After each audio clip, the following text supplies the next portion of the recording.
क्योंकि सास भी कभी बहू थी में अब ड्रामा अपने चरम पर पहुंच चुका है और आने वाले एपिसोड्स में जो होने वाला है उसने पहले ही दर्शकों की धड़कनें तेज कर दी हैं। कहानी एक ऐसे मोड़ पर पहुंचने वाली है जहां रिश्ते टूटेंगे भी, बिखरेंगे भी और कई छुपी सच्चाइयां पहली बार सामने आने वाली हैं। आने वाले एपिसोड में आप देखने वाले हैं एक ऐसा बड़ा धमाका जिसकी किसी को उम्मीद नहीं थी। अंगद अब और चुप नहीं रह सकता। वह खुद मेहर के सामने मिताली के धोखे की पूरी कहानी खोलकर रख देगा। वह बताएगा कि कैसे मिताली ने प्यार का ढोंग रचा, कैसे उसने उसके भरोसे को तोड़ा और किस तरह वह पैसे और लालच के पीछे अंधी हो गई।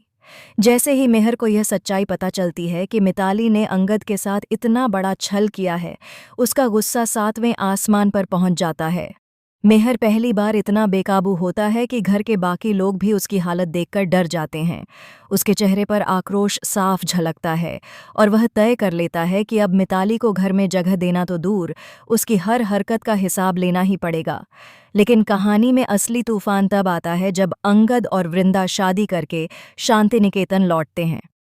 जैसे ही वे घर के दरवाजे पर कदम रखते हैं, माहौल पहले ही भारी हो जाता है। उन्हें देखते ही मेहर बिना कुछ सोचे समझे अपना आपा खो देता है और क्रोध में अंधा होकर वृंदा के चरित्र पर सवाल उठाने लगता है। वह कहता है कि वृंदा ने ही अंगद को फुसलाया, धोखा दिया और परिवार को तोड़ने की साजिश की। यह सुनकर घर में मौजूद हर कोई दंग रह जाता है। वृंदा की आंखों में आंसू आ जाते हैं, लेकिन वह खुद को संभालती है। तभी तुलसी तुरंत आगे आकर मेहर को रोकती है और उसे शांत रहने के लिए कहती है। वह बताती है कि पहले अंगद की बात पूरी सुन लेना जरूरी है, लेकिन मेहर अपने गुस्से में तुलसी की बात भी अनसुनी कर देता है और उस पर चिल्लाने लगता है। फिर आखिरकार वह पल आता है जब अंगद बोलता है कि उसके पास मिताली के धोखे के पक्के सबूत हैं। उसके शब्द सुनते ही माहौल एकदम शांत हो जाता है। मेहर भी रुक जाता है और अंगद को सुनने को तैयार होता है। तभी अंगद और वृंदा मिलकर बताते हैं कि कैसे मिताली ने पैसों के लिए अंगद से शादी की प्लानिंग की थी, कैसे उसके झूठे प्यार के पीछे सिर्फ पैसा और लालच था और कैसे उसने उसे ब्लैकमेल तक किया था। वह यह भी बताता है कि अगर वह मिताली की बात नहीं मानता तो वह परिवार की इज्जत मिट्टी में मिलाने की धमकी दे रही थी। ये सुनकर मेहर के पैरों तले जमीन सचमुच खिसक जाती है। उसका चेहरा सफ़ेद पड़ जाता है और वह खुद को संभाल नहीं पाता। लेकिन कहानी यही नहीं रुकती। स्थिति तब और बिगड़ जाती है जब नयना अचानक अपनी गलती मान लेती है।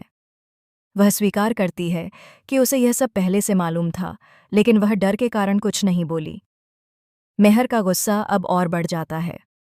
वह नयना को भी खरी खोटी सुनाता है कि उसने सच क्यों छुपाया, क्यों वह अंगद को परिवार का हिस्सा मानकर उसकी रक्षा नहीं कर पाई और क्यों उसने एक धोखेबाज को बचाने की कोशिश की। घर के हर सदस्य की निगाहें नयना पर टिकी होती हैं, लेकिन वह अपनी सफाई में कुछ भी ठीक तरह से नहीं बोल पाती। इसी बीच मिताली भी अपनी हार समझते हुए हाथ जोड़कर माफ़ी मांगने की कोशिश करती है। वह कहती है कि उससे गलती हो गई, वह लालच में फंस गई। वह चाहती थी कि उसे भी इस घर में महत्व मिले, लेकिन उसकी माफ़ी सुनने को कोई तैयार नहीं होता। मेहर तो बिल्कुल नहीं।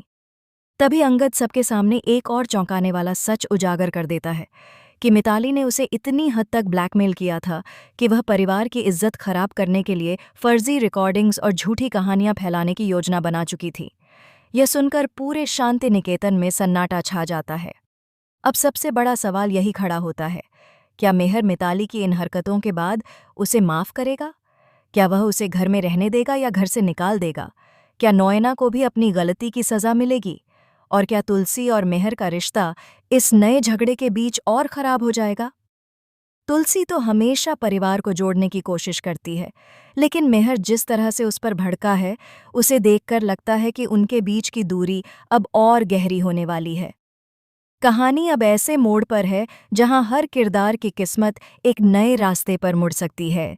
प्यार, धोखा, भरोसा, परिवार, सबकी असली परीक्षा अब शुरू होने वाली है।